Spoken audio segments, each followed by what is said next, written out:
అన్ని రకాల వస్త్రాలపై up to 66% of.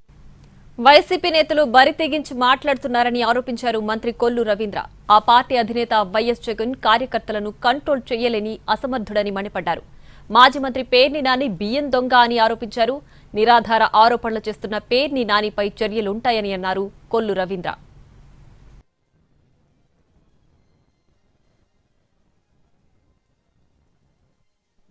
నిజంగా సిగ్గేస్తా ఉంది. బరి తెగించి మాట్లాడుతూ ఉన్నారు. వాళ్ళ ఈ ప్రజాస్వామ్యంలో గౌరవ ముఖ్యమంత్రి గారు విలువల వల్ల వాళ్ళు రోడ్ల మీద తిరుగుతున్నారనే విషయాన్ని వాళ్ళు గుర్తుపెట్టుకోవాలి. ఇవాళ వాళ్ళ నాయకుడు జగన్మోహన్ రెడ్డి ఏ రకంగా మాట్లాడుతున్నాడు, ఆ రోజు అధికారంలో ఉన్నప్పుడు ఏ రకంగా మాట్లాడారు, వాళ్ళ నాయకులు ఏ రకంగా మాట్లాడారు, ఆ పర్యవసానమే 151 నుంచి 11కు పడిపోయారన్నది గుర్తు తెచ్చుకోవాలి. కంట్రోల్ చేయాల్సినటువంటి నాయకుడే తప్పే ఉంది, సినిమాల్లో వచ్చిన డైలాగే చెప్పారు మా వాళ్ళు అని చెప్తాడు. పనికిరాని బియ్యం దొంగ. ఈ రాష్ట్రంలో పేదవాడికి పెట్టే బియ్యాన్ని కూడా కొట్టేసి 8,000 క్వింటాల బస్తాల బియ్యం కొట్టేసిన పేర్ని నాని రప్ప కాదు కన్ను గీటి